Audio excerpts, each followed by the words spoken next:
Good morning, everybody. Happy Thursday. We have an amazing show for everybody today. Bro Show. Good to see you, Ryan. Good to see you, Sagar. All right. Dad Show, Bro Show. That's what people live for the pound. I got to get all my Gotta get the t-shirts. Yeah, that's right. We got to get the t-shirts. All right. So we've got a great show for everybody today. Let's do this. The hardest part of the job. What do we have? We're going to start with the shutdown. We are officially some 48 hours? Okay. Something like that. 36 hours. All right. We'll go with that. Time is a blur when you Nobody knows. The government when you have an infant at home. So, yeah, exactly. We have a shutdown that's going on. We're going to break down all the politics for everybody, some of the developments from the Trump administration. We're going to get then to some of the Democratic response and some of the internecine warfare about whether the shutdown was a good idea or not. We have a lot of economic news, actually, to break down. In fact, because of the government shutdown, some of the key government indicators maybe not be released by the Trump administration, as well as some news on the BLS nominee. That's one of those key data points that the Trump administration had been at war with. They nominated this new guy, and now all of a sudden his nomination has been pulled. We are going to talk about Sora. Sora is this new, Ryan, open AI video generator, deeply dystopian AI. Today's show is produced by that. Yeah.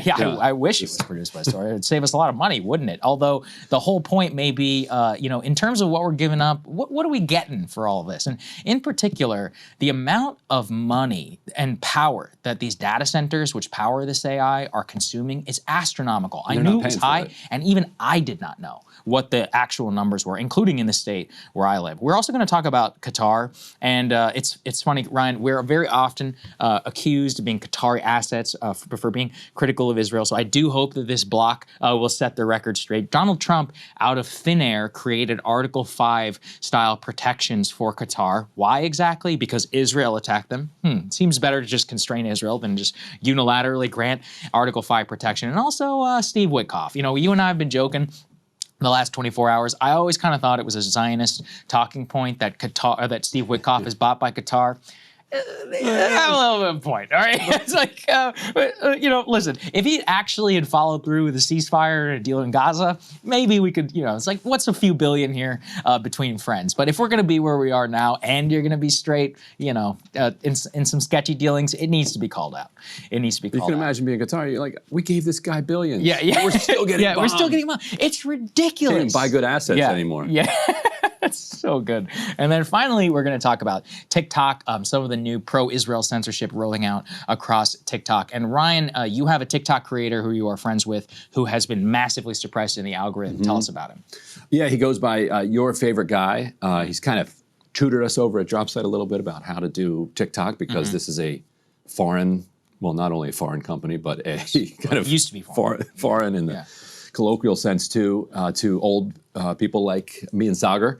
And so he, since this new rollout, I think it was September 13th or 23rd, we'll get into it with him, these new community guidelines are presaging the extraordinary amount of censorship that we're going to see on TikTok going forward. So like his politics, don't like his politics, whatever, he's going to talk to us about what it's doing for his ability to express those politics on this platform. Yeah, I don't care what his politics are. Right. So, for me, it's just more interesting about the censorship guidelines and the things that have come into place. And some place previously, there was a lot of discussion around Israel, and in particular, really had an effect on youth culture, and it's been hit like that overnight. So we're very curious to see how that goes. Thank you to everybody who's been supporting the show, breakingpoints.com, if you are able to. If you're not, no worries to become a full subscriber. Just please go ahead and hit the subscribe button on YouTube. If you're listening to this on a podcast, send an episode to a friend and or rate us 5 stars. It really helps other people find the show. So let's go ahead and start with the shutdown. As you said,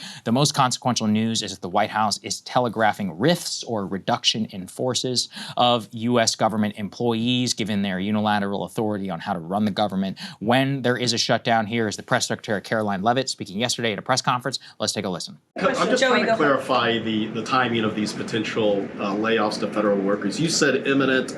The vice president seemed to say in a couple of days. It looks like Russ Vought maybe said in 2 days. When would these layoffs begin? 2 days, imminent, very soon. You will expect more announcements right now. Is it just not unclear, or are you waiting? No, it's not unclear. All of those things are very synonymous with one another.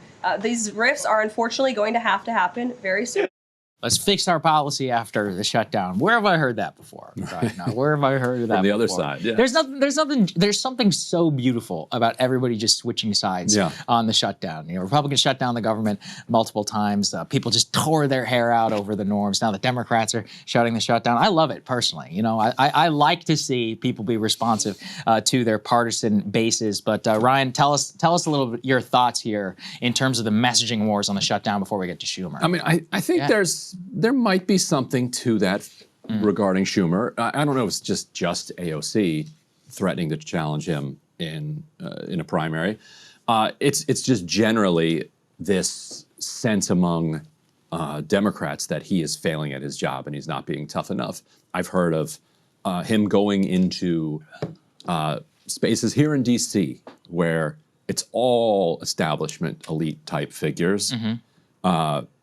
And just getting absolute like hammered, cold shoulder. Yeah, just like, oh, right, this guy. Interesting. Like so, even like the brass is like this. There's a sense that going from Harry Reid and Nancy Pelosi, some real ballers, to Chuck Schumer and Hakeem Jeffries is a massive step down in like talent and strength. I mean, that's objectively true. It's objectively true. Yeah, and but even the establishment. Like understands that. Yeah, but I'll save some of my commentary. But isn't that kind of their fault? Like they're the ones who wanted people who were more agreeable and more poll tested. Yeah, I mean, they voted for They voted for these guys. They supported their candidacy. And Reid helped usher in Schumer, and Pelosi helped usher in Jeffries. Yeah, it's really AOC's fault for knocking Joe Crowley out. He'd be House Speaker right now. It's actually deeply funny to even consider all of that. All right, let's get to Chuck Schumer, his own response, some of the framing coming out of the House leadership, or the House and Senate leadership from the Democrats. Let's take a listen.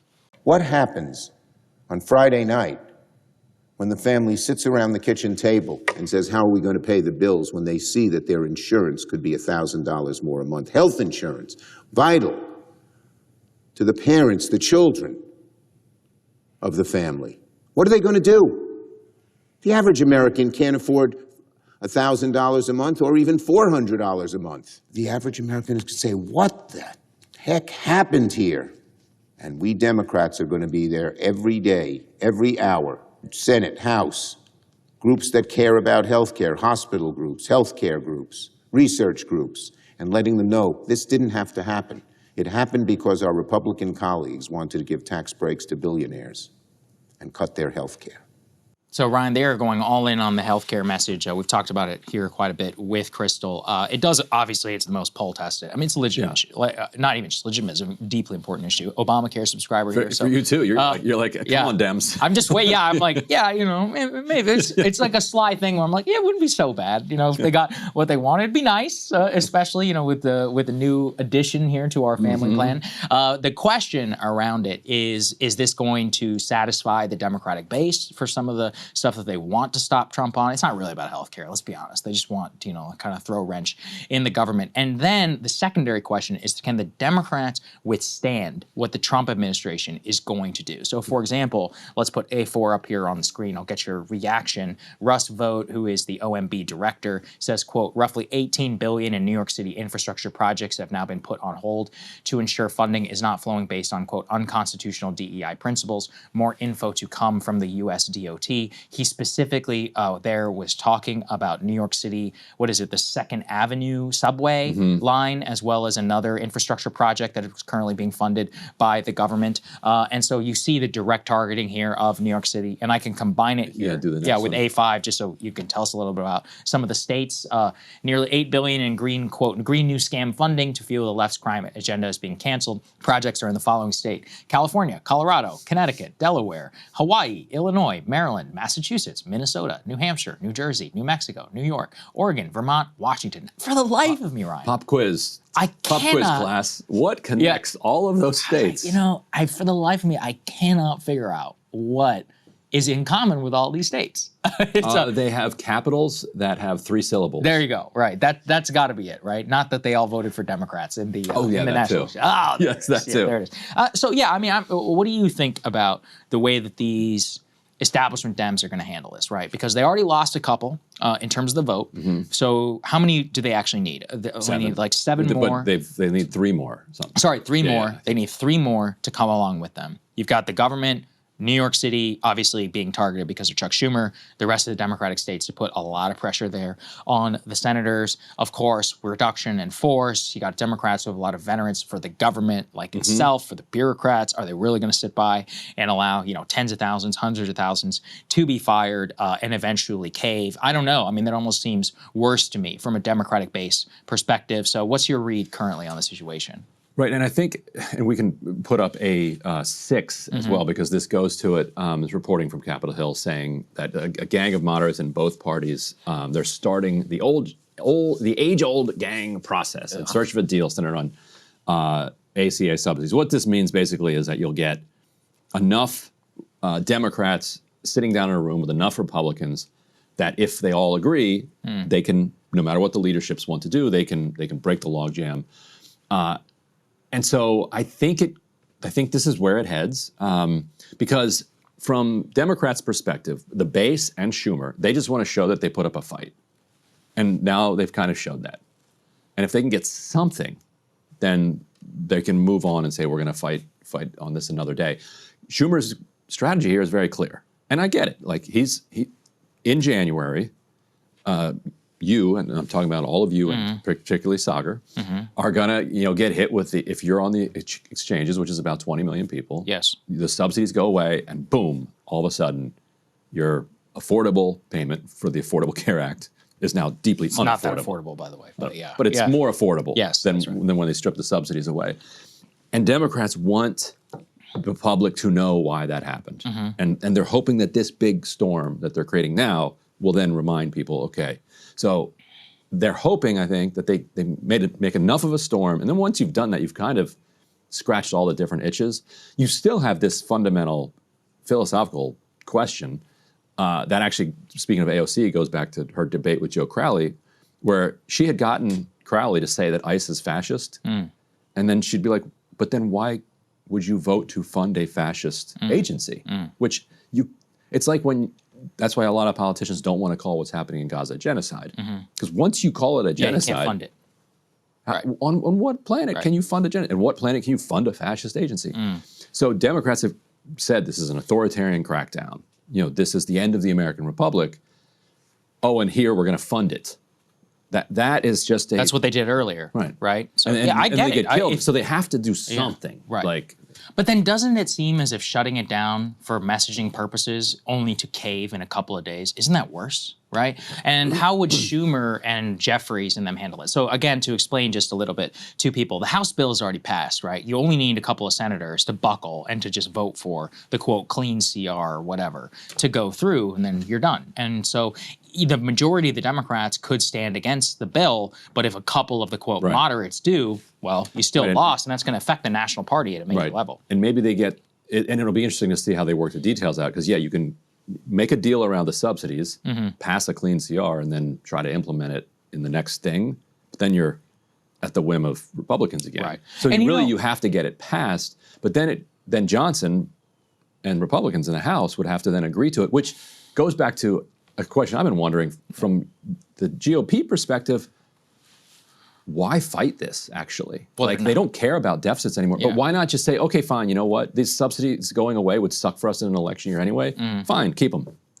Yeah, because I wonder how much of it is about healthcare and how much is about the executive just basically doing backflips on, hey, we've been wanting this. They're like, we want the OMB director, for example. I can read this this morning. There's a new Trump truth quote. I have a meeting today with Russ Vogt of Project 2025 fame to determine which, by the way, hilarious, because now Project 2025. Because he said, I've never heard of it. Nothing to do with Project 2025. I will fire anybody who has anything to do with Project 2025. Anyway, whatever. Of Project 2025 to determine which which of the many Democratic agencies, most of which are a political scam, he recommends to be cut and whether or not those cuts will be temporary or permanent. I can't believe the radical left Democrats gave me this unprecedented opportunity. They are not stupid people, so maybe this is their way of wanting to quietly and quickly make America great again. I mean, he's kind of correct, right? In terms of they knew that this was the likely outcome. The Democratic response I have seen is if you look at Russ Vogt's tweet on New York City, it has nothing to do with the shutdown. He said it was about DEI. So the point that I've seen the base and them make is, guys, they're going to cut funding whether there's a shutdown or not. So who cares? Why should we buckle to this? I just personally think that they can't sit by for that long and let the government just cut whatever agency or whatever people put entirely on furlough. In particular, if you see a straight up targeting of all Democratic states and of their funding, how long are they really going to go with it before some mealy-mouthed, you know, new Nevada Democrat is going to be coming and voting for the CR? I could see that happening very quickly. Personally. It could. It could for sure. But yes, like, Democrats also do have that point that, like, Russ Vogt's going to do this stuff anyway. Right. So the threats and he's probably going to do more with it shut down. But yeah, Democrats when you lose power, you're left with like bad and even worse. Elections have consequences, as Obama famously said. Yeah. I do wonder here with the shutdown again, you know, how the Democratic base is feeling this, because something that is mystifying to me is, if you recall in 2013, the shutdown was the biggest story in the world. It was everywhere. Especially, I was going to college here in Washington, but the Obama administration made sure that you knew about the shutdown. Like, they had signs. I remember, you know, even in the place where I would walk sometimes, which was near my university, was technically national park grounds, and there was a big sign over, and it was like, this place is shut. You could still walk there, but it's like, it's shut down because of the shutdown. The Trump administration is doing some of that, but the Republicans also, their full media, you know, Fox News, the radio stations, everybody was mobilized. This seems weirdly like a low-key shutdown almost. Like, do the Democratic base feel the responsiveness here? Because I haven't seen that quite yet in terms of their media, in terms of maybe like they're feeling as if they're being responded to. And that feels relevant as we transition to the next part about how the Democrats themselves are kind of handling the shutdown.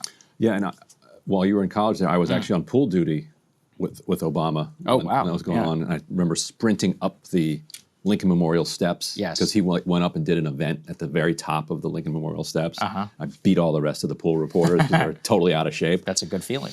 Yes, and Obama was in much better shape than all of us combined. And yeah, it was a huge deal. I think that there's a boredom with 20 years at this point almost of Washington doing shutdown drama, fiscal cliff drama, the debt ceiling drama, super committees, like, and it all adds up to just blips for people. Like, there's you know, some for hundreds of thousands of like individuals who work for the federal government, certainly, it's impactful. But for the 300+ million people in the country, they're like, we're just kind of bored of like all of this. But that is a recipe oftentimes for catastrophe, because eventually the wolf does show up. Yeah.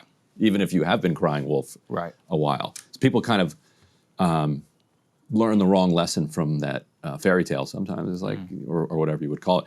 It's like, yes, you shouldn't cry wolf, but also there are wolves. Yeah, you're right. All right, so well, maybe this one's it, and we just don't know. Let's get to the next part, of them around the message, wolf. because what I want is, this is again kind of to the messaging battle, is, again, look, I'm biased, so it's my own personal, but I mean, you have to be honest, like the way that the Trump administration has been handling this, even if you hate the way they're doing it, it's effective. Like, every government agency, if you go to their website, has a thing at the top. It's like the Democrats, the radical left Democrats shut down the government. They figured out they don't have to follow the law on Who cares, right? politically What are they going to weaponizing do? the Oh, you're going government. to sue them over the Hatch Act violation or whatever? Good luck, right? You know, that seems like quaint in our current politics. And from the Democratic side, like we have Hakeem Jeffries, we have Chuck Schumer. It just, to me, is lame. Like the way that it just doesn't seem legitimate. It doesn't seem as if they really believe in the fight. And especially when you have multiple Democratic senators who already kind of voted for it, you're like, okay, what are we really doing here? And so our team helped me decipher this new TikTok Democratic meme that was posted by the Democratic Party of a kitty explaining the government shutdown. Let's take a listen. Republican and Democrat kitties cannot agree on what should be funded. Democrat kitties want you to have health care. Republican kitties do not. Republican kitties control the Senate, House, and the White House, so they're using that to cut your health care and give money to billionaires. Democrat kitty tries to negotiate, but Republican kitty keeps running away. He has a vacation to get to. Uh-oh, suddenly the money you pay for your health insurance has tripled. Thanks, Republicans. Our Gen Z staffer tells us that usually this meme is about kitty explains boyfriend to girlfriend, not technically about the government shutdown. I don't know about this. I mean, look, maybe the point about unified government is always one that does hit with the American people, right? Is they're like, hey, you have the House, the Senate, and the White House, and so you guys still can't fund the government. It's like, well, you know, there is the filibuster, which, you know, the Republicans still, I guess, do believe in. Both kind of bases probably would be fine with nuking the filibuster. So technically, you know, if they really wanted to, they could nuke the filibuster and then they could just fund the government, but that doesn't seem like something that they want to do. But more broadly, Ryan, this kind of gets to the shutdown wars and some more establishment voices in DC voicing against Democratic embrace of the shutdown. Let's put A8, please, up on the screen. I'm very curious for what you think. So Washington Post, editorial board, you know, one of the classic people used to care, but nobody really cares anymore. Still has some voice in Washington. Quote, the Democrats marched into a shutdown trap. They say progressive Democrats, like the Freedom Caucus, are urging their party in a dangerous direction. And so what they say is that the Democratic Party shut off any potential escape valve to avoid a shutdown. In doing so, progressives embraced the same disastrous mentality that led the House Freedom Caucus to believe it could come out ahead in previous government funding shutdowns. They wrongly assumed their political leverage would withstand the ensuing fallout. Left-wing Democrats, like the Freedom Caucus before them, enter the shutdown in a position of weakness. They point to the Trump administration saying that they're going to do whatever they want. And they also point specifically to how, in their telling, the previous Republican shutdowns, quote, failed to achieve Republican goals every time. Do you think that that's true or not? Because I don't think it's necessarily true. That the Freedom Caucus didn't achieve their goals. I think they vastly achieved their goals. In a significant way, they achieved their goals, particularly when it comes to leveling off government spending starting in like after 2011, which actually slowed the recovery. We had sequestration. It got sequestration out of it. And I think without that, they don't win the Senate in 2014. And if you don't win the Senate in 2014, Merrick Garland is a Supreme Court justice. Yeah. And our entire world looks different than it does now. So, and I think without what the Freedom Caucus accomplished in slowing the economy and slowing the recovery in those 4 or 5 years, you don't even get Trump winning in 2016 because it was such a close election and people were frustrated at the very slow recovery from the financial crisis. So, you know, they actually got they didn't get everything they wanted by any remote stretch of the imagination. And we now have, what, $30+ trillion in debt. So, like, from their perspective, they'd be like, well, we totally failed. But, you know, it's marginally, they actually did bring about 4 or 5 years of austerity with a Democrat in the White House, which was to their political benefit. And I would flip it too and say, did they really care about austerity? Obviously not. What they cared about was the exercise of power in and of itself, right? And what they showed is that some 15 to 30 people actually could wield immense amounts of power relative to everybody else in the government. It's almost like a tyranny of the minority part, where as long as you're together and you're in lockstep, that the rest of the group is going to have to adapt itself to whoever you are. This is part of the problem, though, with the Democratic Party. Again, I think, in my opinion, is that by kind of lamely talking about ACA, and again, I don't even think really authentically, because the truth is that The Democrats just wanted to shut down, period. Like if you listen and they cite comments from Greg Cesar and others, they're like, it's not about ACA, okay? They were like, we hate Trump. Right. They're like, well, we think what Trump is doing is so horrible. Yeah. We're not going to fund it, period, right? We're going to make his life hell. It's a question mark of whether they are making their life hell, but it's the only thing that we have, so we might as well do it. And I think that that has a lot of currency, but without any uptick and constant browbeat of a lot of the people who are the Democratic Party faithful accepting that message, then you do kind of find yourself in a weird position where if you look at Chuck Schumer, he's not taking what I originally said. The smartest thing Mitch McConnell ever said in 2009 was, our job is just make sure the president doesn't get reelected, period. All right? I was like, they were like, oh, are you going to work with Obama? He's like, no. He's like, we have one job. Make sure that he does not succeed, period. And everyone was shocked by that. It was actually the most honest thing a politician has said in years, because he's like, yo, you think we're going to negotiate in good faith? Absolutely not. He's like, we're here to make shit miserable for Obama. And he succeeded 100%. So the point is, though, on the Democratic side, you don't see that level of fight and of energy. And look, McConnell became hated many years later, but he was a hero, right? He was a absolute Tea Party Freedom Caucus hero there for some time. Obviously, there were a lot of fights in particular, but Paul Ryan became the House Speaker as a result of this, and he was seen as a credible person who could replace Boehner. So, like, to me, that's where, no, the shutdown politics actually did work in terms of, look at the Republican stars of that period. Every single one of them remains prominent to today. Ted Cruz, you could say a lot. Yes, he failed to achieve the Republican nomination. He came in second, okay? He got second in the Republican primary in 2016. That's nothing to sneeze at. Like, he had real popular currency. If you're a Democrat and you want to be taken seriously, you do need to mount like a credible fight against Trump if that's where your party base is. So that's where I feel like the Washington Post is almost being too cute by saying their actual political ends. Their political ends are not about the ACA. That's probably not going to happen. I mean, maybe it will. It'd be great for me if it did, and for everybody else. But I don't think that that's the ultimate point of the shutdown itself. And that's why I've seen some more establishment liberals and others being like, guys, this is a bad idea. Trump is just going to use it as an excuse. And it's like, yeah, but you're doing that anyway, right? So why not? It just seems like a Hail Mary approach to government. But I know you have some more mixed thoughts on shutdown. No, I think that's about right. The one final point I would have on this is that I was talking to somebody last night who spends a lot of time in China, and they were telling me about all the different projects that they've got going on, trying to figure out ways to like repurpose like waste removal and all confronting all of the difficult challenges of contemporary life and trying to like move forward in ways that can like make everybody's life better. And it just reminded me of like just how existentially kind of dead and boring our own politics is. Hey, listen, bro. Because what are we doing here? Yeah. like are we going to keep the government open or not? Like, and why? Is there any effort by any party to actually grapple with the problems that are confronting contemporary society? I don't see it. No, I don't see it either. Yeah, I mean, we're going to talk. What are we doing? Like, what? We're going to talk in our story block about these data centers and rising electricity prices. Everyone's like, "Oh, just got to take it." Okay. It just feels like a hollow death spiral. And here we are, just like riding it on the way down. It's like inspiring stuff. Is it good that they do it? Is it bad they do it? I don't know. We're all just circling the drain.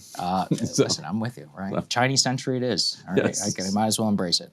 Okay, let's go ahead to the next part here on the economy. As you were saying about death spirals and all that, we may not even know if we're in a death spiral, apparently. So let's go ahead and put this up here on the screen about some of the key economic data that will be suspended during a government shutdown. The jobless claims from the Labor Department will likely not be released. Non-farm payrolls by the BLS will not be released. The CPI and the PPI, the Consumer Price Index, and the Producer Price Index, key inflation indicators from the BLS will likely not be released. Retail sales, factory orders, housing starts, trade data from the Census and the Bureau of Economic Affairs, the Employment Trends Index from the Conference Board, the GDP data, new home sales and construction permits from the Census Bureau, export and import trade data from Census and Commerce. And they say, quote, the next Fed meeting is 4 weeks away. We're entering a data freeze. So historically, the Fed would shift more dovish on average during U.S. government shutdown, which maybe that might be a blessing in disguise, right? As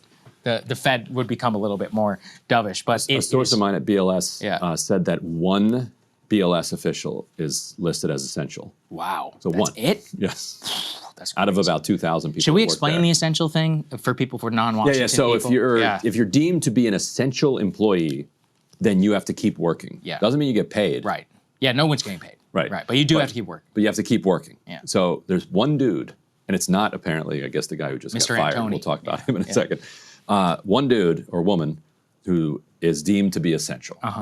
Somebody's got to like make sure you run that coffee maker so it doesn't get moldy or whatever. That's essential.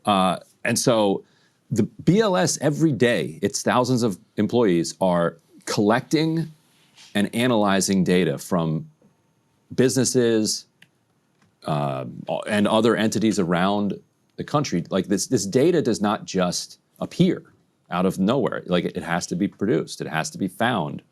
So you're like, these employees are on the phone calling businesses. Because if you're a business, you think your top priority is calling BLS back? No. And telling them like how many employees you have this No, month? I've shared this before. Breaking Points was recently selected for like the whatever survey. It was so annoying to fill out that survey. The only reason that we did it is because they were like, you will be punished if you do not fill out this survey. I was like, all right, I guess. It just goes 2 hours of my life, go and look at it. Right, and so it's a bunch of bureaucrats' job to make sure Sagar fills that paperwork out. And Sagar does not want to fill out that paperwork. No, I didn't want to. I even asked the accountants, I go, do I have to do this? They're like, yeah, you have to. And I was like, okay, fine. And so now they're not going to be harassing you. And so you can be like, you know what, I'm not filling that paperwork out.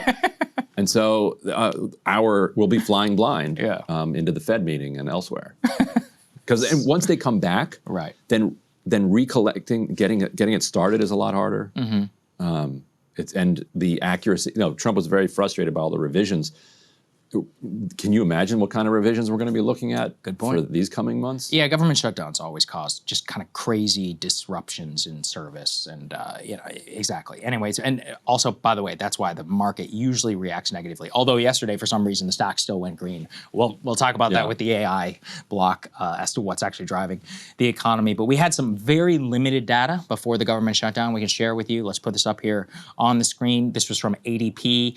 They say, quote, that the U.S. lost some 32,000 jobs in September, says ADP payroll processor. That is down from a revised loss of 3,000 in August. Economists had expected an increase of 45,000. So the ADP does not include government workers, but they say that they have to give it a closer look this month because the BLS data is going to be delayed because of the government shutdown. So we are kind of flying blind, as you just said. They say, quote, the surprise job loss in September is the latest sign that the labor market is weakening. Job growth has slowed to a trickle this year, even as the unemployment rate has mostly held steady. Federal Reserve last month lowered short-term interest rates by a quarter point and signaled more cuts are likely, citing weak hiring, specifically like this. And they say that the leisure and hospitality sector shed some 19,000 jobs last month, which was the largest decline among major sectors. Education, health services were still bright spots with a collective gain of 33,000. So I think the fact that the leisure and hospitality industry is the one that's getting the most hit, that reminds me a lot of COVID and of 09. Now, it's not in any way comparable to 32,000, but the point is just when consumer spending starts to soften, what's the first thing that goes? Flights, hotels, travel, things like that. And if you have that on top of a government shutdown, why does the shutdown matter? Well, remember, the federal government is the largest employer in the United States. 2 million people work for the federal government. So let's say that this thing, the last one dragged 35 months. We were doing, or 35 days, sorry, 35 months. Can you imagine?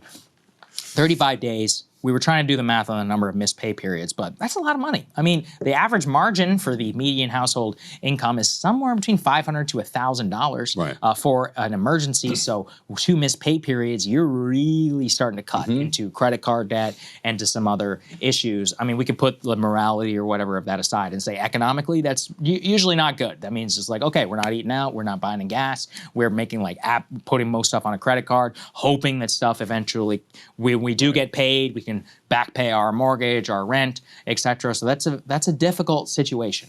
Right. Right. We're not going to fly anywhere in the fall. Yeah, we're definitely not going. We're not going anywhere for Thanksgiving, right? Things like Thanksgiving. I mean, I believe Thanksgiving Sunday is like the biggest travel day of the entire year. So, tens of millions of millions of people take to the air. Might not be making, and a lot of those people had miserable flights last time. Yeah. So maybe like, you know what? Maybe we're just not going to fly. Some of us were there too. Yes. Maybe we're not going to fly this year. We'll just. Whoever lives close enough to drive together, we'll celebrate with that. And this difficult time is coming as people are stretched ever tighter because of the increase in energy costs and grocery bills and interest rates and housing prices. Like it's just tougher out there than it was 5 years ago, and so people have, I think, a little bit less breathing room going this time. But also, Trump's global, whatever you would call it, a global trade war and like attack on Canada in particular, has really dragged down tourism from Canada and tourism from everywhere around the world. Yeah, I heard this is screwing Vegas. So first of all, I had no idea. Now LA too. Really? Yeah. What's up with all those Canadians going Canadians to Vegas? They love Vegas, and they love That's all an of indictment of Canada, by the way. You've been to Canada, right? Yeah. You want to stay in Canada all the time?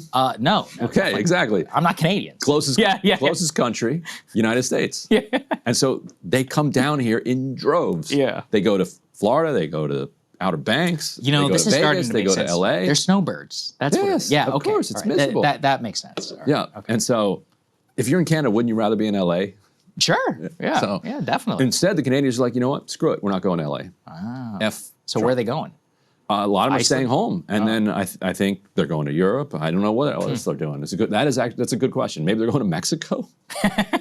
Just That would actually be flying pretty right over. Well, I'll actually make some calls to like the Canadian tourism places and see. I would like, love to where are the actually Canadians? go. Yeah, because where they're are not Canadians coming going? here, and it's killing, our tourism industry. I knew that about Vegas because I've seen some Vegas stuff coming out and being like, oh my God, we're Vegas, screwed poor by Canada. Vegas, just one And hit after another. I was like, really? Like Canada, that relying on Vegas? Interesting. All right, let's continue on this train with the BLS news that we could share with all of you. Let's put it up here on the screen. So you'll all recall the BLS commissioner was fired after a revision happened because Trump didn't like the revision. And so Trump nominated E.J. Antoni, previously of the Heritage Foundation, to lead the Bureau of Labor Statistics. Well, it turns out that his nomination has now been pulled from the BLS before the United States Senate to be confirmed. The, quote, White House official declined to say the reasons for withdrawing the nomination, only to say that he was a talented economist and President Trump plans to announce a new nominee soon. So Ryan, as you and I know here in Washington, what this means is that not one senator, not two, but 4 Republicans came to the White House and they're like, hey, this is not happening, period. And so usually what happens then is the White House gets to save face and withdraw, and no Republican senator has to come out publicly and say, I was not going to vote for this person. But they were willing to do it. They called the bluff. They called the Office of White House Legislative Affairs, and they're like, look, he's not even going to go through committee. He's not going through the floor. Pull his nomination and let's move on because this is not happening right now. It's how Larry Summers went down. Yeah, there you go. 5 Democrats from the banking committee just called the Obama administration and said, we're not making him Fed chair. Yep. You can put him up, but he's going down. Yeah. And they're like, you know what? Then we're not putting him up. There was he lacked support within the right wing. Incredible quote. Do you know Kyle Pomerlow? I don't know him. No, I don't know Tax him. expert for American Enterprise Institute. Okay.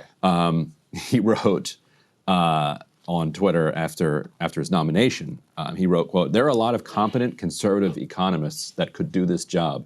EJ is not one of them. It's just such a...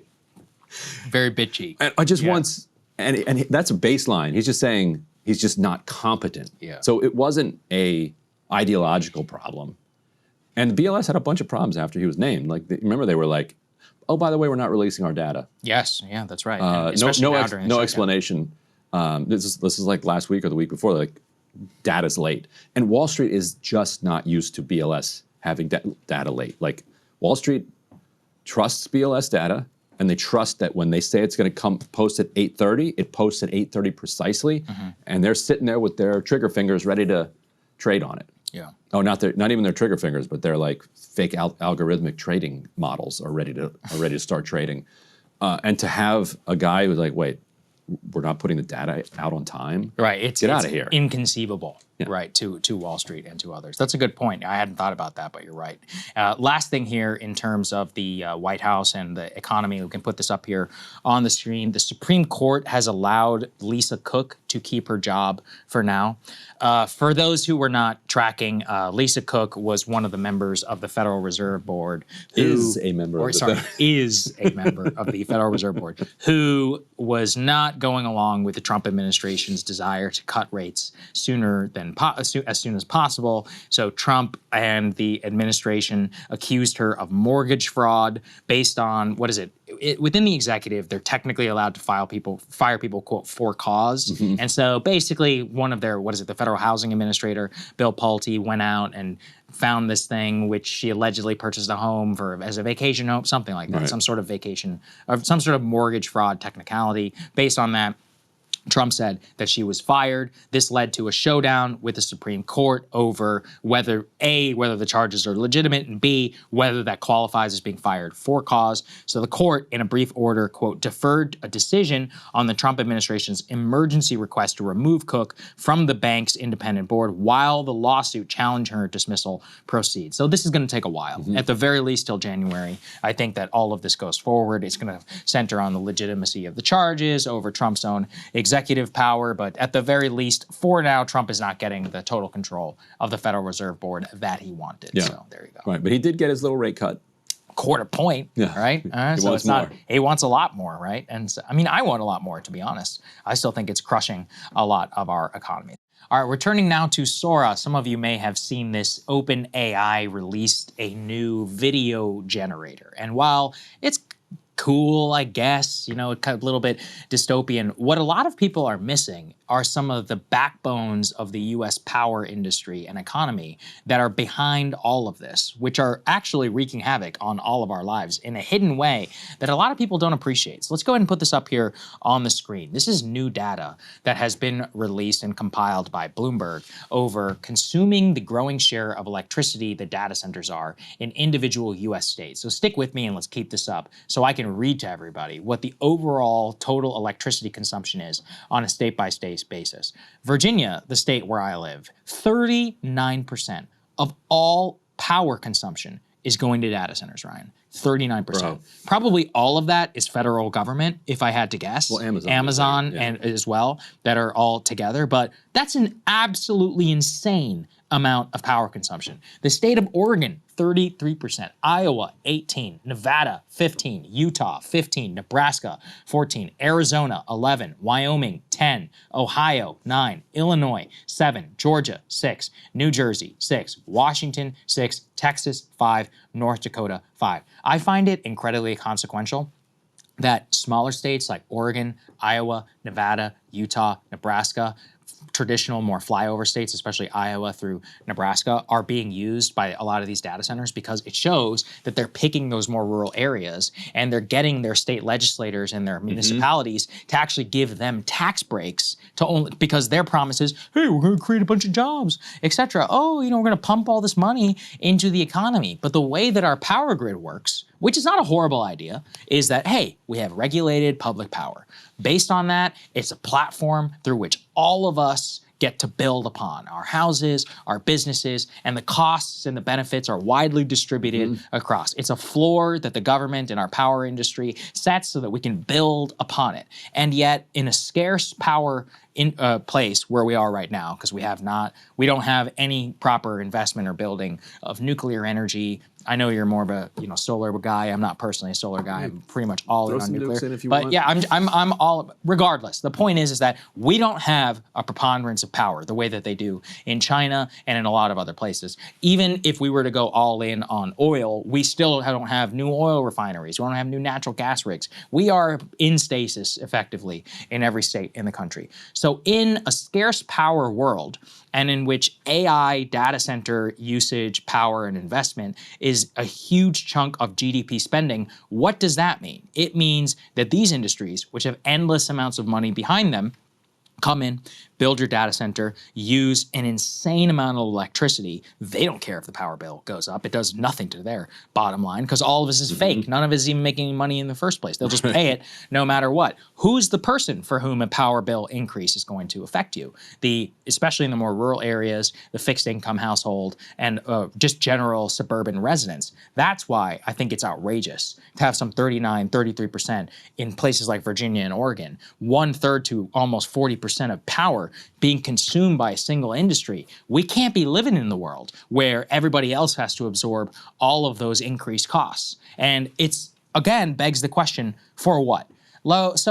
If this was the Manhattan Project, the Tennessee Valley Authority, like any of the, maybe. Right? Maybe we could all set, okay, we can all pay a little bit more because this is so important to the country. The Apollo we're electrifying program. Yeah, we are electrifying. America. There you go. Yeah. One of my favorite sections of the Robert Caro books, I think he won a Pulitzer Prize for it. It's in the first book called Path to Power, is a chapter specifically on rural electrification and what it meant to more rural areas in the 1930s. It was a New Deal style program designed by FDR. Johnson used it as a new congressman that was able to bring power to the hill country of Texas. I highly recommend go and at the very least just read that chapter to understand what that means. That's the level of where, okay, I think we could be okay socializing some of that cost. This? No. All right. And see, that's the issue. Right, for storage. Right?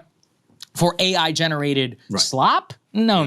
We're not doing that. And yet what we see instead is, instead of thinking about the data centers, what people are starting to think about, and there's a new bill introduced in the state of Ohio, is that the utility companies can automatically adjust a customer thermostat to, quote, reduce the load on the power grid during periods of high demand for the data center. So your house has to be hotter so the data center can crunch Sam Altman slop, okay? Let's take a listen from local news. A Republican lawmaker at the Ohio State House introduced a bill this week that would allow utility companies to automatically adjust your thermostat at your house. House Bill 427 would create a voluntary demand response program. Customers would be allowed to sign up to let their utility company temporarily adjust energy use, including raising thermostat settings or cycling water heaters during periods of high demand. The bill's sponsor, Representative Roy Kloppenstein, said it's meant to help homeowners and small businesses save money while reducing the load on the power grid. An analysis from the Ohio Environmental Council estimates the program would generate between $34 and $100 million in savings for the utility system, depending on how many customers sign up for it. Temporarily adjust home power use in small business. I don't hear any data center being mentioned there, right? And that's my issue. It's like we don't have set any power demands or anything on these folks, and they get to just unlimitedly suck from the grid and make sure that everybody else power bills get to go up. No. We can't be having that, Ryan. And instead, like I said, I tweeted something in reaction to this data powers, and I said, hey, state legislators, wake up. You guys have huge amounts of authority. Dominion power, where I live, Virginia, legislators could come in and change the way. If you're going to consume 40% of power, I'm sorry, you got to be paying a hell of a lot more and making sure that there's some offset or whatever for consumers. And instead, what Virginia political expert was telling me was it's the inverse, where what's happening is that the legislators are all bought and paid for by Amazon, by Meta, Google, all these other people, and instead they're throwing incentives at the data centers because they're like, oh, we create all of these amazing jobs like 12 for all the jobs. people who say, okay, yeah, it's great for the 1,000 people or whatever that work there, but what about the millions or so people that have to pay a higher power bill in a lot of these other places? So I think this is a major populist issue, which everybody is sleeping on. And again, if this were the railroads of the 1800s, it transformed America. Right? Undeniable. I get it. They were the villains of the time, etc. But fundamentally, they had a good value proposition. You used to have to take a wagon. Now you can go to California in a week. All right. That was a real thing. Telecom in the 90s, same thing. We could say a lot about how much of it was a bust. They overspent on fiber optics. They massively consumed amount of GDP to invest because they got a little too high on their own supply from the dot-com bubble. But that was a real thing. Fiber optic was a real Built thing. an internet. What is being built here, right? We have all these billions and billions and billions and billions of dollars that are being spent all for what? And that's the point where when you see what they're actually releasing, I'm sorry, who asked for this? And here's the new trailer from OpenAI about Sora 2. Here's what you're paying for. Video generator. This is what you're all paying for. Let's take a listen. 1 year ago, Sora 1 redefined what was possible with moving images. Today, we're announcing the Sora app, powered by the all-new Sora 2. It's the most powerful imagination engine ever built. And it's packed with new features. I'll pass it to Bill for more details.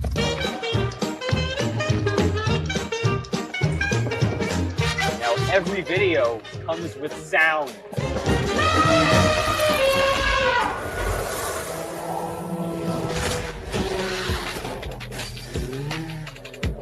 Wow, so cool. New images. And by the way, you know what the funny thing is? One of the very first images, Ryan, and videos that was released on Sora was this. Let's just play this. What we saw was immediately Sora being used to create a surveillance-style video showing Sam Altman himself stealing GPUs at Target and being accosted by a security officer.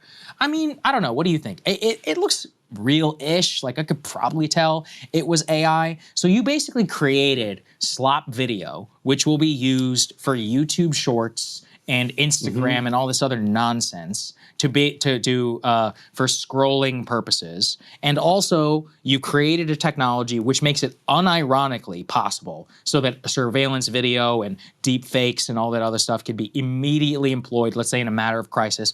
Think about the Charlie Kirk thing, if this was around at that time. And you say, I have surveillance video showing Tyler Robinson doing X, Y, and Z. It would go massively viral. You and I know that. Yeah. So thank you for creating that. By the way, the amount of power, if you have ChatGPT, I pay for ChatGPT, and even if you want to use it to create an image, it takes forever. You know why? Because it's a shit ton of, CPU use and electricity and all that. It has to crunch through that. So what is the purpose of what we're being created here? The bull case is you have no idea all of the endless possibilities. It's like what? The destruction of Hollywood and creative industry to create again, slop video, because that's where things are mostly trending right now. Right, we don't need a video of an elephant going through a jazz swing. Yeah, we don't need that. I agree with you. Yeah. Yeah. So the big tech platforms spent the 90s and 2000s and early 2010s basically destroying the news media and creating this new media where people just create stuff and share it with each other and don't trust any traditional sources of some benefits of that information. Some benefits we're going to find out might be some downsides to that. Some downsides as well. Yeah.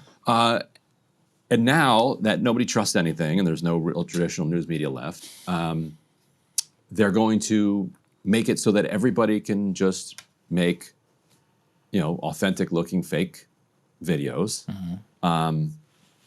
And in order to do that, they're going to destroy as much of the Amazon as they can and build data centers all over the United States, triple or quadruple your electric bill. And yeah, the question for what is a key one. Chris and I had on an author yesterday who was like, oh, the purpose of this, whether it's intended or not, is it's going to kill everybody. So there's like that. And it is true that a lot of people in the AI world are like, yeah, there's a 20% chance of an existential event as a result of this. It's like, I don't really, 20, but even I don't believe that. I hope it's just slop. Yeah. And that it plateaus out at slop. That's my hope. That's what I think. I mean, I think this is the end state. Like, this is the reality. Is if you look at the way that by the way, how are they even paying for all of this? AI data center. Where does it come from? Yeah, scrolling, investor bubbles, algorithm. That's it. Massive amounts of screen time, addiction. Period.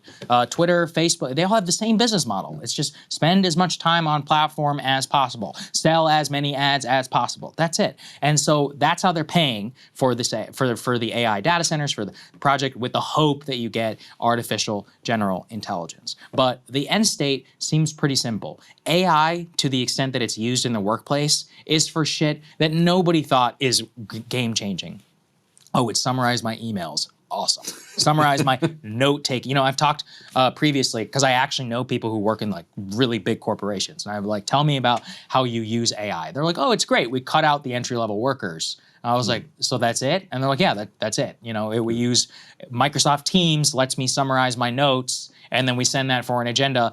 Somebody who was entry level used to have to do that before. And I was like, but you're still having the meetings, you're still doing the, or like, oh yeah, it hasn't changed any actual decision making. Right, just fired a bunch of 24-year-olds. To be fair, let's say in coding and in technology is a little bit different, right? You can actually have AI. I think AI is quite good at coding up to like 94, 95%, and doing a lot of the previously more difficult or like the time-consuming work, leaving time for creative. Great. Okay, but I don't yet see evidence of like a massive game-changing thing, which doesn't just lead to the tech power law distribution, which makes a bunch of people in Silicon Valley a lot richer. Because instead, what's happened is that AI has led to mostly job loss or not really real job growth, while they're still pumping all this money into the industry.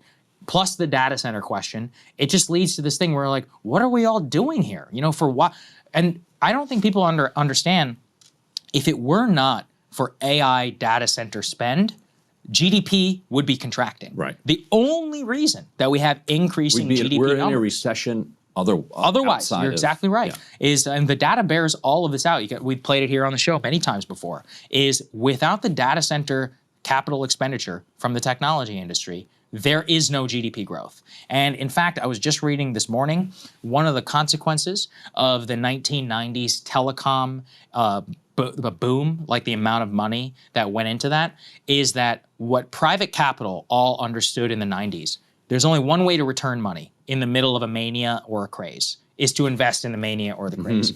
That has a huge opportunity cost, because what it meant in the 90s was that small businesses that are doing traditional manufacturing were not going to get capital expenditure and or any investment. All private investment was chasing the same thing. At the same time of the 1990s, what happened? The end of the Cold War, NAFTA, PNTR with China, which means not only do they get the reduced amount of money that they should have been owed absent the AI or the telecom boom, they also face growing international competition. Well, I think we're in a very similar thing right now. You have all of this money, stocks, everything, the whole S&P 500. The government shuts down and the S&P 500 goes up. What? Why? Because of NVIDIA, right? You know, you're looking at these stock valuations and everything.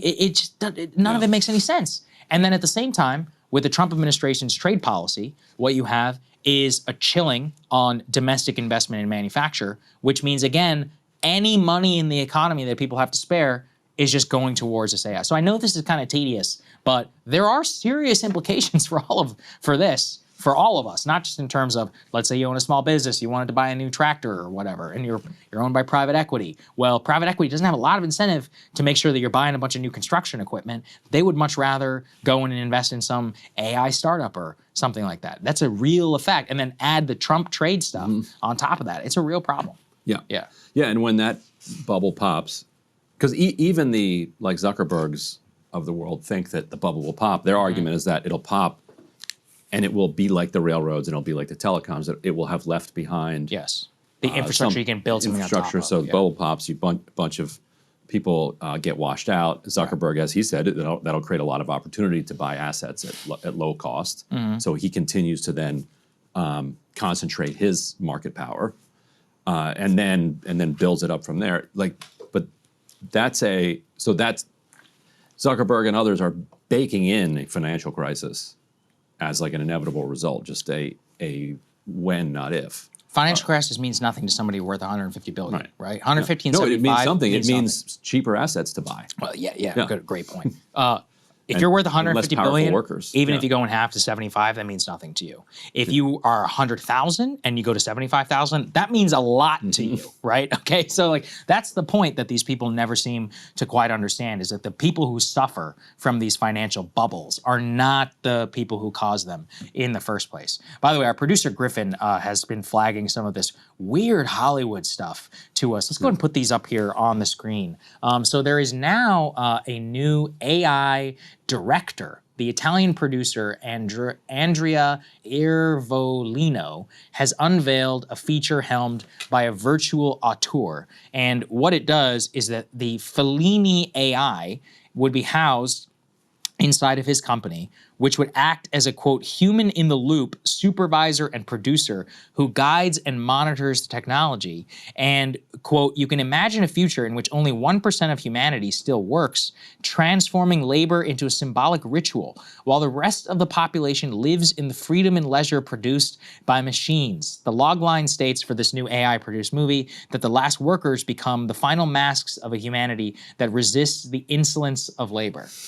I don't know, Ryan. I'm not so bought into some sort of Matrix-style fantasy. And then on the right there, you see that they talk about the Hollywood, AI is ready to crush Hollywood as we have known it with these AI actors. Like a fake actress who's going to get an agent. And that's where I just don't even, I can't even really understand, what it all means, because they say we may not even have real movie stars anymore. We'll soon have computer-generated actors, aspirational celebrities. That is the future currently imagined by the founder of this AI actor. And what they said is that in this new lab, they're hyper-real digital stars. The actresses said that they would produce sketch video and maybe signing to a future talent agency. Basically, their likenesses would be controlled by some sort of corporate conglomerate, and that they would then be featured in movies and licensed to different commercials and stars. This is basically an erasure of humanity as we know it. And it's one of those where The Matrix was, I guess, a documentary. And also, though, the government and the level of skepticism that is required is not happening. Because I said on the state level, it seems by my immediate perusal that most state legislators think data centers are a good thing because of money, right? Because they're getting donated to and because they give them these fake statistics. But I think the people, at the very least, are deeply skeptical of whatever the hell all of this is. So I just wonder if there can ever be any sort of democratic pushback. The technology companies are betting that they can leap so forward before any skepticism happens that they can just get there before anybody really wakes up to what's going on. Yeah, and when you think about the arc of all of kind of Earth history, and people say that we're now in the midst of the sixth great extinction, like the sixth mass die-off around the world. I've seen people say that, yeah. And statistically, like it's accurate. Like so many different species, both plant and animal, are dying off, and scientists can demonstrate that it is because of humanity. Like we gobble everything up. And so when you think about that in a moral sense, which is difficult to do because it's like species are often amoral, you have to think about it in a moral sense because humans are the first ones that have to invent morality. And so you think about, okay, the costs to the Earth have been existential to thousands upon thousands of species. But it has produced what humanity can produce, which is love, which is art, Shakespeare as a stand-in. Like those developments represent a break from what existed before the other 5 extinctions. Now we're not even going to have that. Like what is humanity bringing to the Earth other than misery and despair if we're not producing more Shakespeares? I agree with you. I'm with you. This is what the fundamental anti-humanness of it is, something that's very concerning to me. I also am just concerned at the lack of interest that legislators and others have in any of what's going on right now. And in particular, they seem instead to just be bought and paid for and just waiting for something to happen before we all have to grapple with it. So anyway, yeah, we're all paying higher electricity bills so that Sora can generate slop videos for kids to be addicted on TikTok and YouTube Shorts in the future. What a great investment for us all. Awesome. All right, let's get to Qatar, shall we? Yesterday at the White House, spokesperson Carolyn Leavitt was pressed on the question of how is it appropriate that son-in-law Jared Kushner, who no longer has an official role in the White House, but does have business entanglements all throughout the Gulf, is allowed to be involved with those countries. Let's roll this. How did the White House decide that it is appropriate for Jared Kushner to be working on matters that involve Qatar, the UAE, and Saudi Arabia, 3 countries that combined have given him more than $2.5 billion for his investment firm? I think it's, frankly, despicable that you're trying to suggest that it's inappropriate for Jared Kushner, who is widely respected around the world and has great trust in relationships with these critical partners in these countries, to strike a 20-point comprehensive detailed peace plan that no other administration would ever be able to achieve. And so Jared is donating his energy and his time to our government, to the President of the United States, to secure world peace. And that is a very noble thing.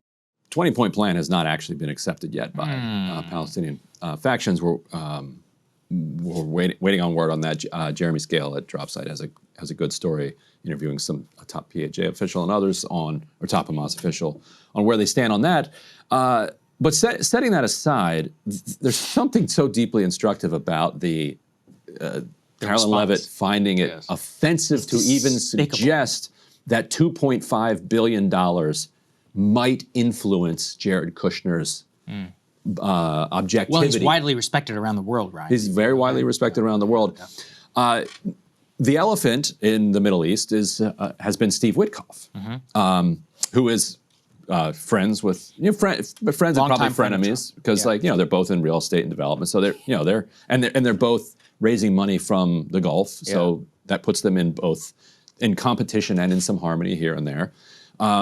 Witkoff himself has been, working on issues all over the world, but in particularly the Gulf, while his two sons, Zach and Alex Witkoff, have been going around the globe with their tin cup out, filling it with either Bitcoin or dollars. We can put up this next element up on the screen. This New York Times investigation into Alex Witkoff, where Mideast envoy pitched peace. His son pitched investors, and they have him dead to rights here.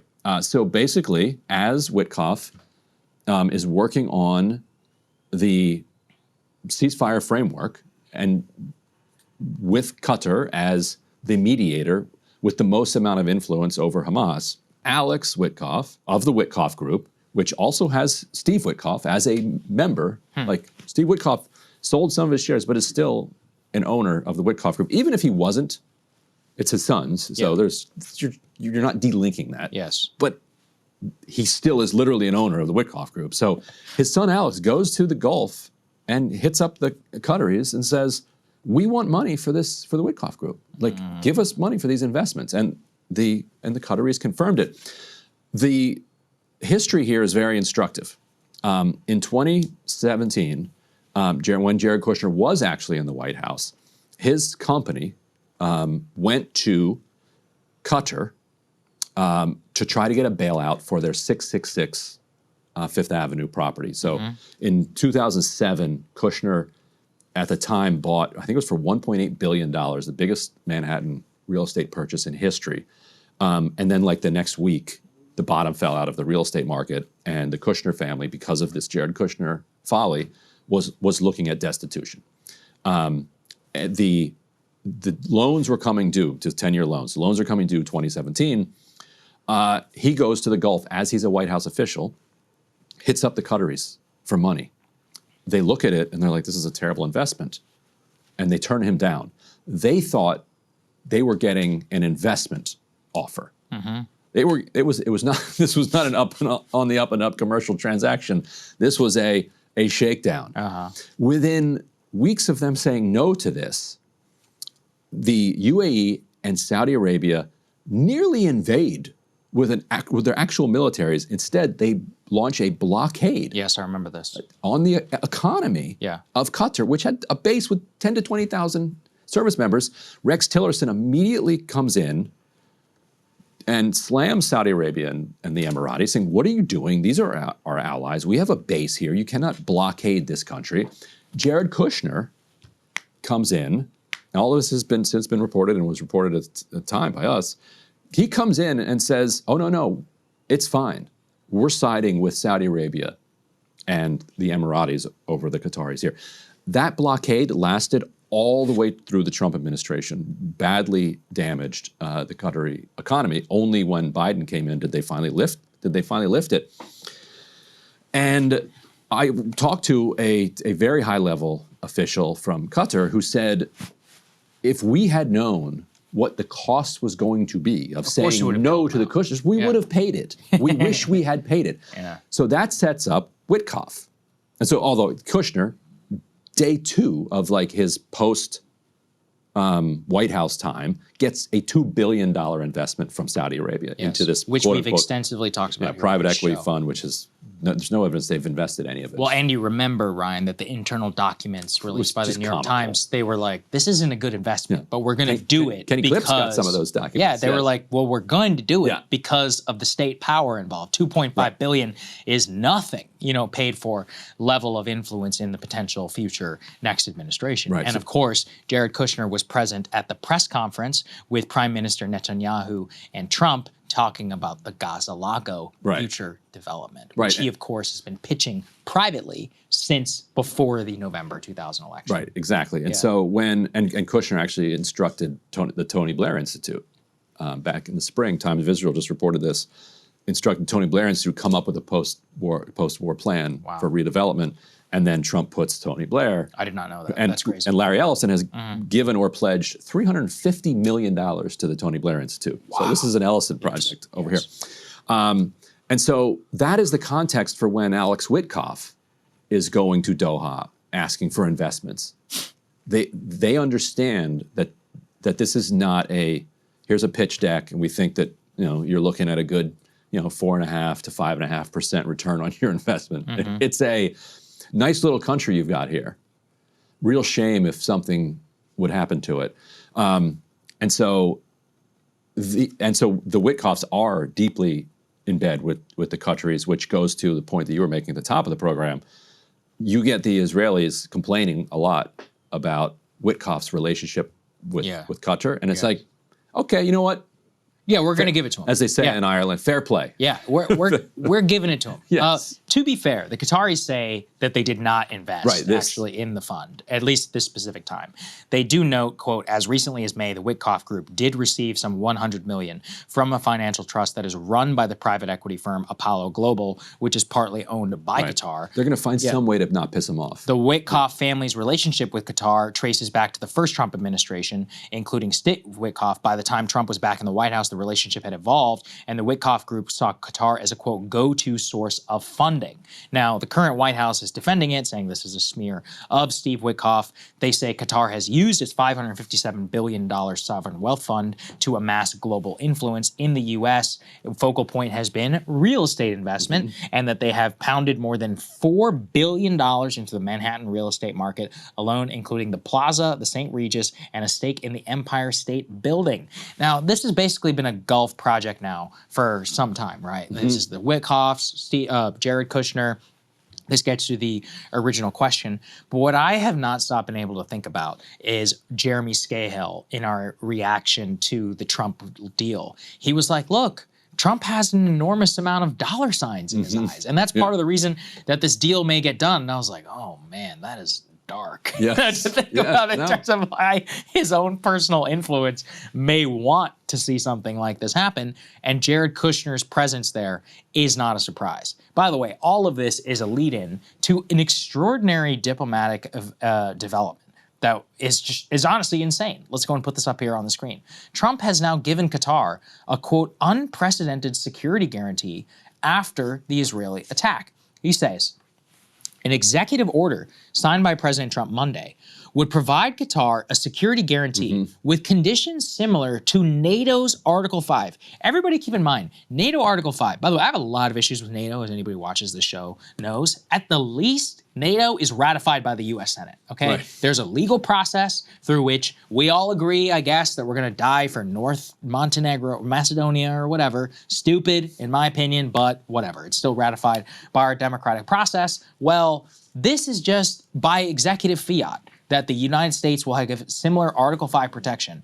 They say the unprecedented security agreement says it will treat any armed attack on the country as a threat to the peace and security of the United States. I do not think people understand how insane it is to have an executive fiat order security guarantee. Not only is that not how it's supposed to work, it's wild.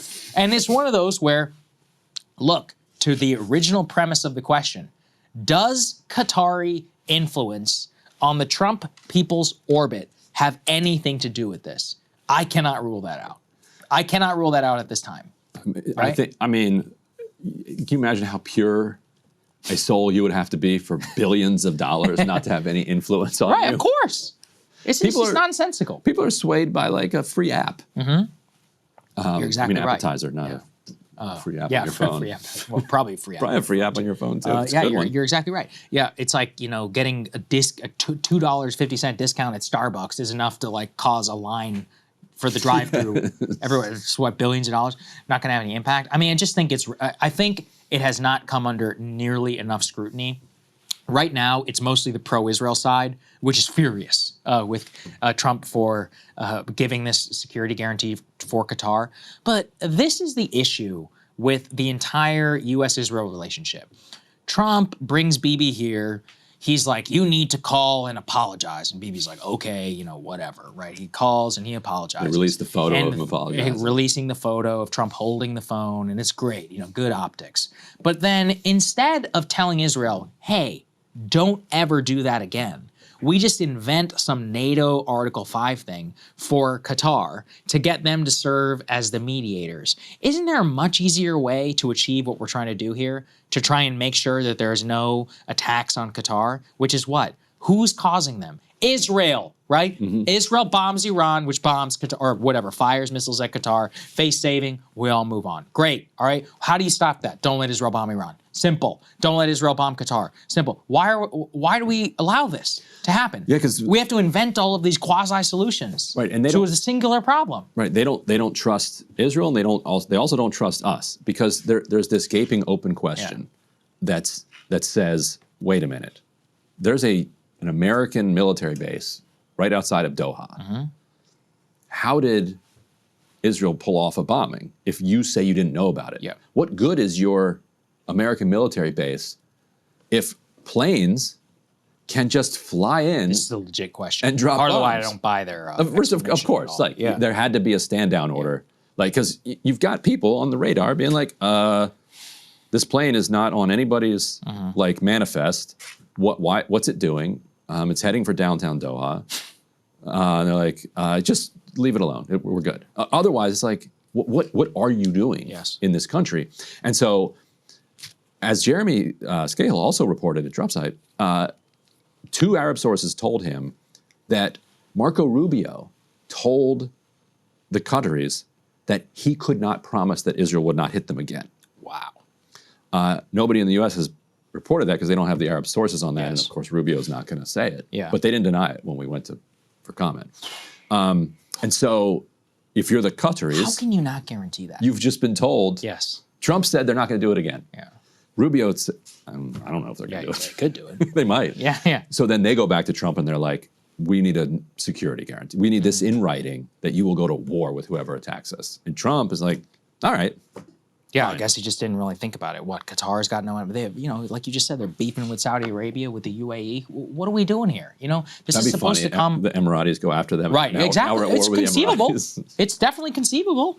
Yes. I'm sure we have kill switches in all of their weapons, so that presumably would be a pretty quick war. It's such a, you know, you really do have to marvel at the wisdom of the Gulf, because for years they were like, look, all we have to do is bribe these people. You know, we'll pay them $100 billion, dollars. Saudi Arabia, all this money. EA Sport. Eventually, we need to do a segment about that. The whole EA Sports thing. Yeah, they're buying Madden. It's kind of crazy. Saudi Arabia's buying Madden. Yeah, they're taking it private with who? Jared Kushner. Oh, right. That's right.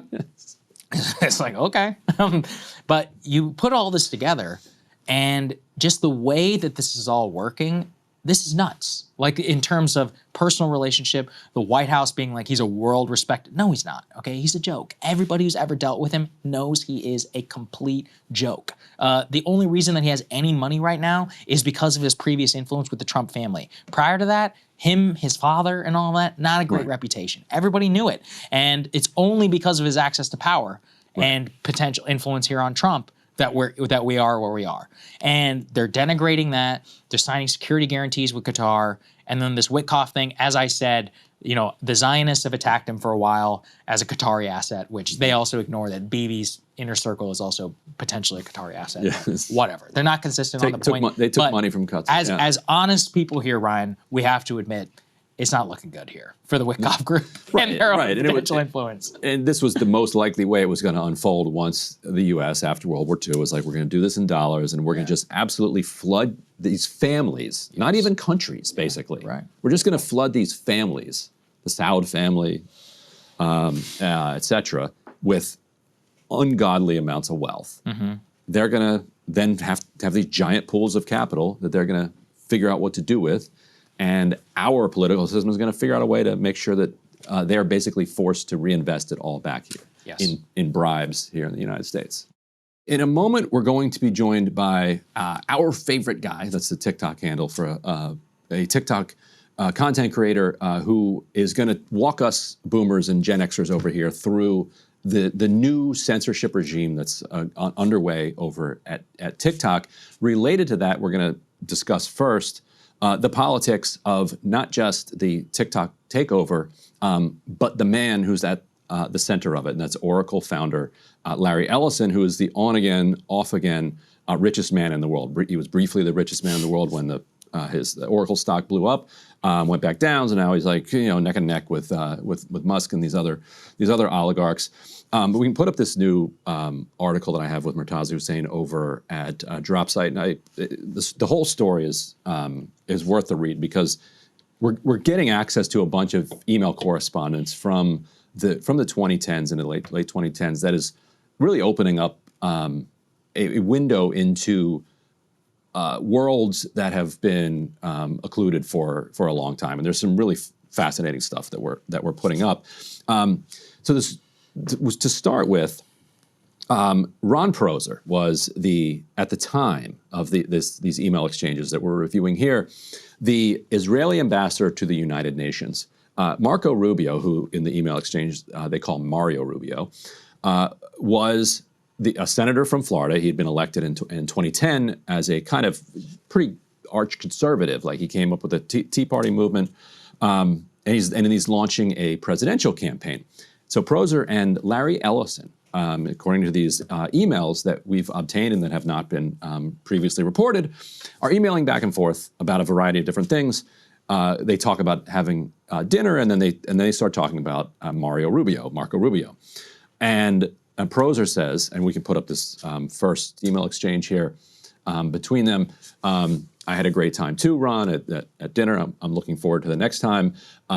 Larry says, P.S. I'll tell you how dinner goes with Senator Rubio. And then we put up the response there.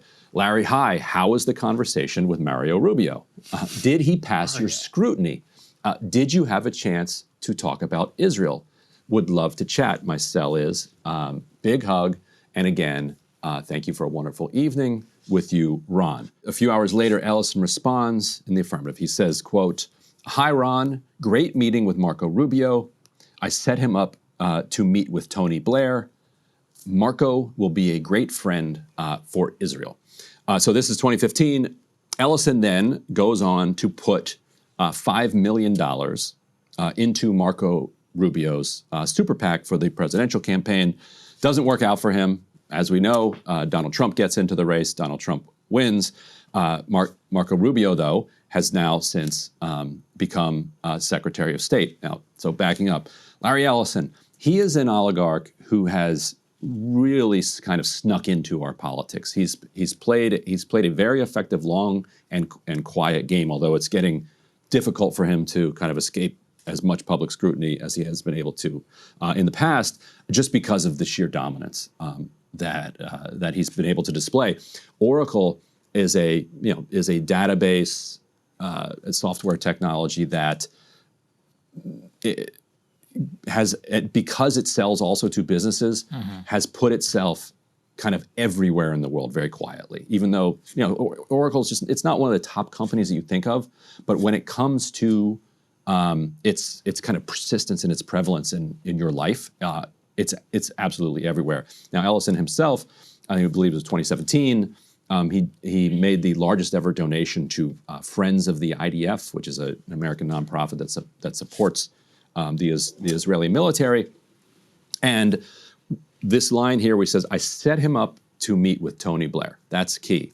So why on earth is Larry Ellison setting anybody up to meet with the former UK Prime Minister, who's most known for going along with George Bush with the invasion of the Iraq War. So after he becomes Prime Minister, Tony Blair sets up the Tony Blair Institute for Global Change. Larry Ellison has given or pledged more than $350 million. And I think we have an element on that one, to the Tony Blair Institute. Wow. Recent reporting by the New Statesman and Lighthouse Reports reveals what everybody had kind of already known about TBI, the Tony Blair Institute, that it effectively has merged with Oracle in significant ways. Like you have board members who are both on TBI and also on Oracle. You would have Oracle employees able to basically just jump into the TBI calendars and schedule meetings with executives. So this New Statesman published this report that interviewed tons of Oracle and Blair Institute employees and said, yeah, basically we're one and the same here. That the Blair Institute is acting as kind of a sales arm for Oracle. This is important because in the spring, this past spring, as Times of Israel just recently reported, Jared Kushner asked the Tony Blair Institute to come up with a post-Gaza, post-war, post-genocide reconstruction and redevelopment plan. Some of those details leaked. So the Tony Blair Institute did put together this project. As if you're following along, you saw that when Donald Trump announced that he was creating this board of peace that was going to be chaired by himself, he said the key figure on it was going to be none other than Tony Blair, which brings everything full circle. Obviously, at the center of all of this is Secretary of State Marco Rubio, who helped set up the TikTok deal. As a senator, Rubio, by the way, was one of the most outspoken against TikTok the whole time. And obviously, Rubio plays a role as well in the diplomatic lead up and the rollout of this Gaza plan, which, if the reporting is accurate, that the Blair Institute is an arm, effectively, of Oracle.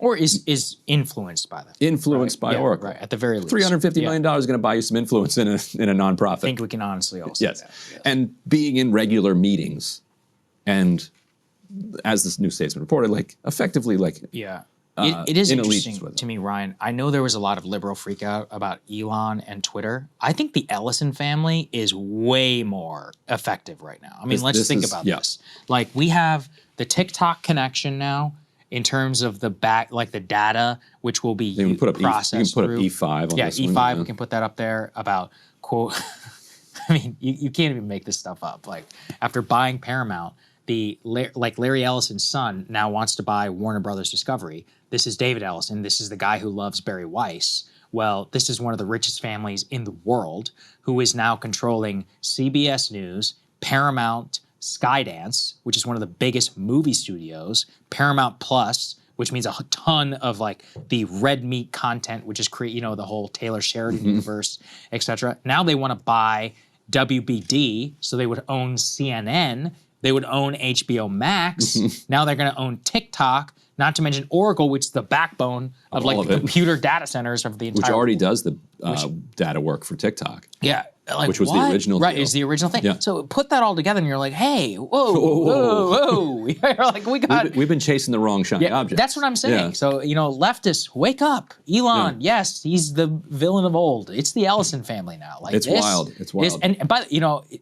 He's weird. Larry Ellison owns an entire private island in Hawaii. He owns the Ritz-Carlton Hotel and basically runs his own little kingdom. You can go read about it. It's wild. He has somehow been under the radar. Obviously, he's been very influential on Republican politics, but the level of control now that this family has over American political discourse, and particularly has an unending, basically desire to shape American public opinion to be pro-Israel, we should all be very, very skeptical. And so we also have a quote in this story from Oracle CEO Safra Catz saying, this is from one of the emails, "We believe that we have to embed the love and respect for Israel in the American culture." Okay. They're very explicit about that. And that was from 2015, right? This is before this is even a thing. Yes. This is 10 years ago. And if And to your point about Ellison and his interestingness, let's roll E6. If you think you're not bothered enough, let's roll E6. Your body cams will be transmitting that. The police will be on their best behavior because we're constantly recording, watching and recording everything that's going on. Citizens will be on their best behavior because we're constantly recording and reporting everything that's going on. When you come to government and what government's doing, there are artificial intelligence tools, and some of them I know that Oracle have developed around financial management for government. But also, tell us a bit about what, because you're right at the forefront of this revolution, what it means for what government should do in terms of its digital infrastructure, digital ID, data centers, and so on. How do you take advantage of these incredible AI models? And the first thing a country needs to do is to unify all of their data so it can be consumed and used by the AI model. You have to take all of your healthcare data, your diagnostic data, your electronic health records, your genomic data. And in the Middle East, in the UAE, for example, they're incredibly rich in data. Yeah, I'm out. I'm out on that. I regret to inform you it is too late. He is now basically the most powerful man in the world. Just want to underline what he just said. Citizens will be on their best behavior because we are constantly recording and reporting everything that's going on. See, this is where I'm just like, might as well be China because at least there is the government, all right? And not Larry Ellison. I would at least take the government. I would take the authoritarian Chinese government over that. Right, because there's at least some participatory democratic ways to pressure that government. Right. They don't have elections. Not really, but kind of not really. Yeah. But here we're going to have the worst of all worlds because we'll have the outlet of fake elections where people's anger at the system can be channeled into these days where you go and check a box when it goes into a void. It's just poof, gone. You got to be careful with where you go down that road, Ryan. It might lead you to some interesting theories of governance. All right, okay, let's go. Look, we tried this one, and this is what we're getting. That's true. All right, let's get to TikTok. Okay, now moving to TikTok, which Larry Ellison is in the process of taking over. We're going to be joined by Guy Christensen, who is the creator behind the account Your Favorite Guy. Guy, welcome to Breaking Points. Thanks for joining us. Good to see you, Guy. Thank you, Ryan. All right, so you're going to walk a couple boomers through what is going on over at TikTok. And so, and we've been talking offline. You've been trying to educate me, just with some success, but you got a lot of. It's a difficult task, so it's not on you. So tell me what I'm getting. Was September, what is it, 13th or 23rd? September 13th. Okay, yeah, so what happened on September 13th? TikTok changed their free speech guidelines, and it has to do with their new hate speech czar who was hired through ADL lobbying. Her name's Erica Mendel. She's an ex-IDF instructor. She's a former State Department contractor. And she says that Zionism is an identity that goes hand in hand with Judaism for her. And so TikTok hired Erica Mendel under pressure by ADL lobbying, which, the national policy director takes credit for. And about 2 or 3 days after they hired Mendel, everyone who uses TikTok actually saw this. They pushed out a post notification when you open the app. It says they're changing the guidelines. And in these guidelines, they changed a whole bunch of things around that makes it so much harder to talk about Palestine. You can't talk about graphic incidents or violence in the context of a public interest. And they explicitly list war as something you can't talk about. They make it much harder to criticize the state of Israel as an illegal apartheid state or characterize the IDF as terrorist forces in the way they lay out criticisms of national origin.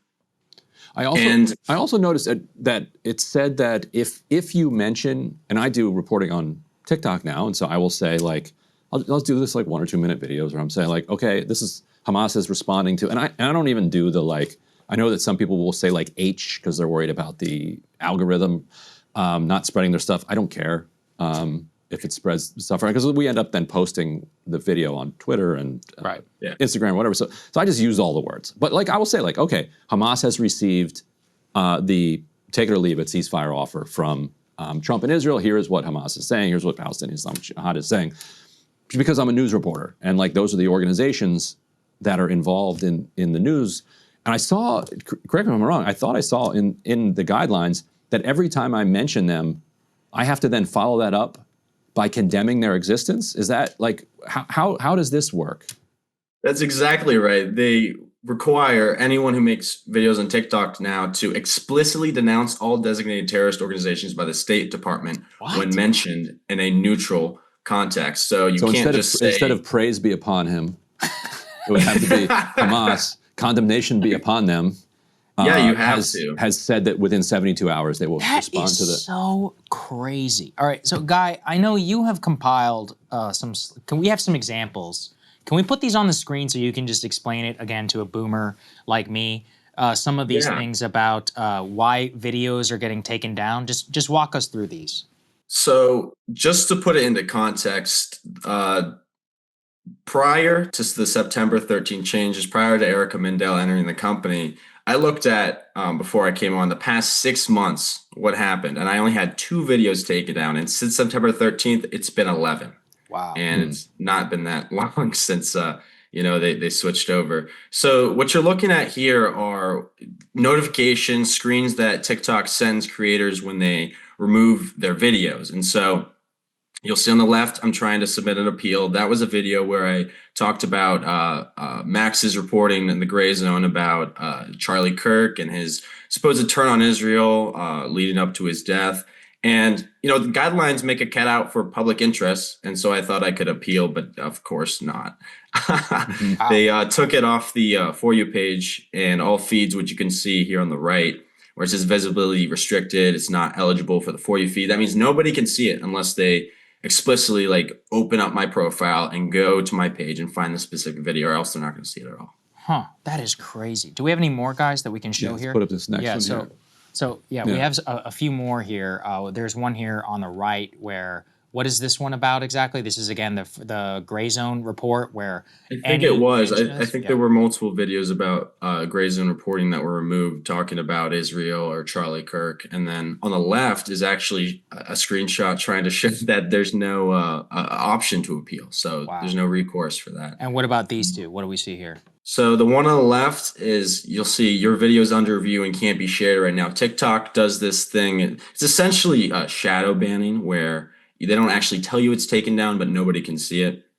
So it's like in this limbo stage. That was a video I published last night that thankfully went through the review system, but it can get stuck in this limbo for up to 24 hours or longer, which is what happened with this interview on the video on the right, which is now able to be viewed in my profile, but it's not able to be pushed in feeds. So it's stuck at like a few thousand views.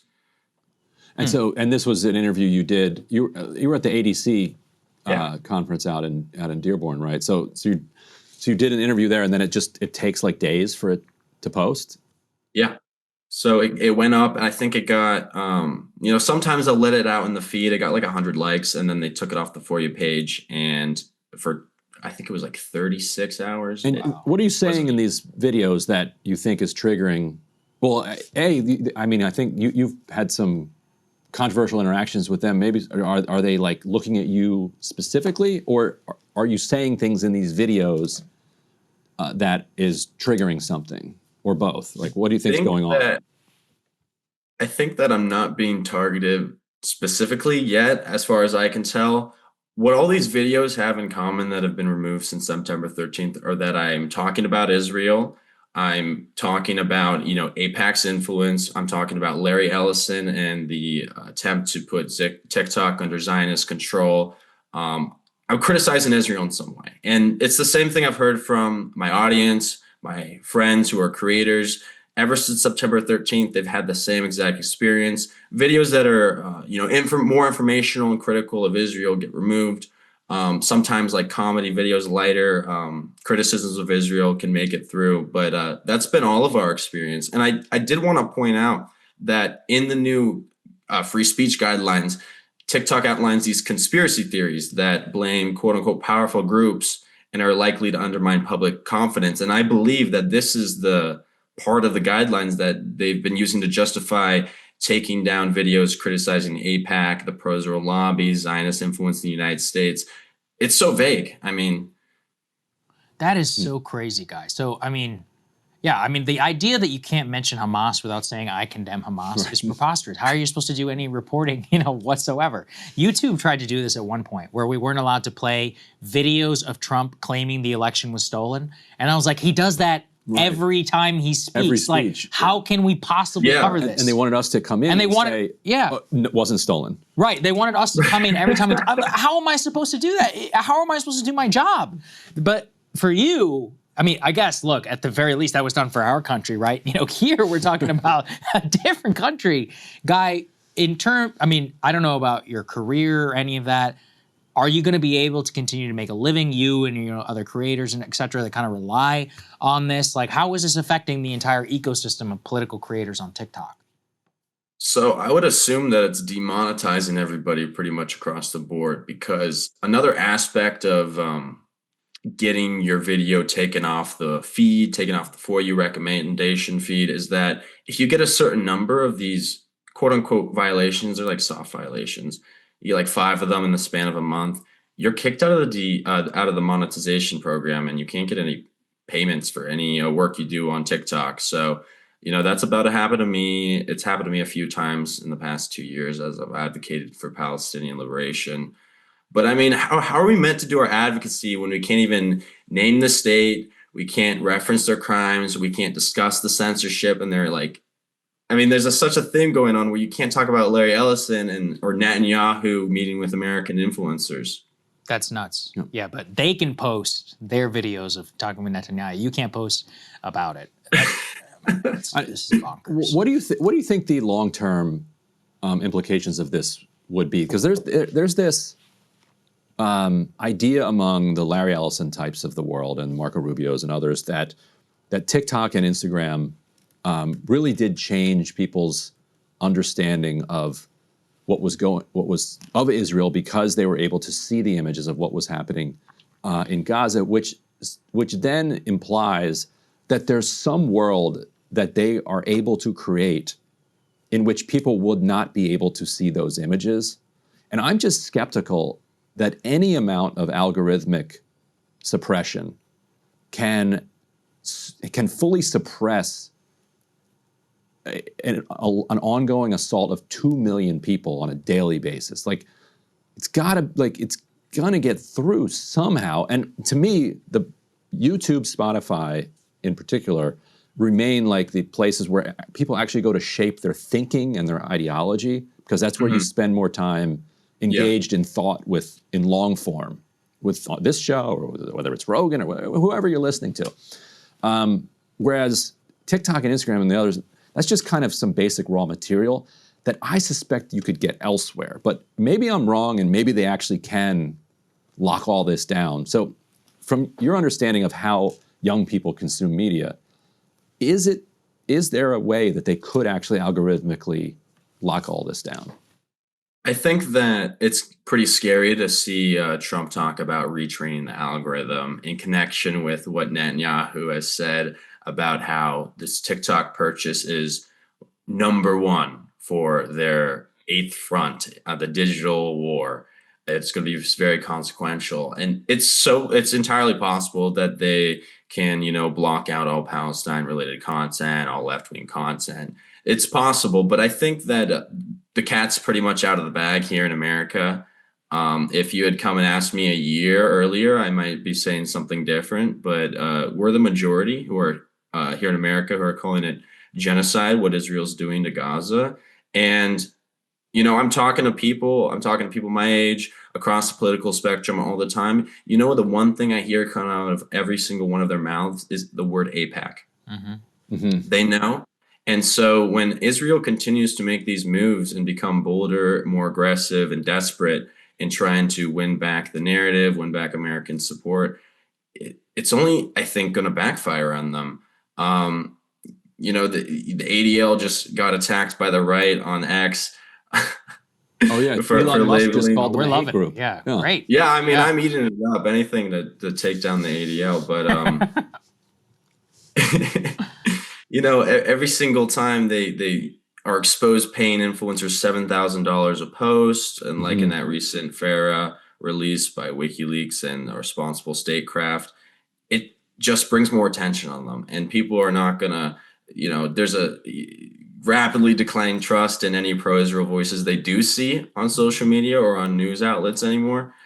And so I think this is just like a losing game. It may even be a better strategy, I think, to try to start influencing this in the shadows once again.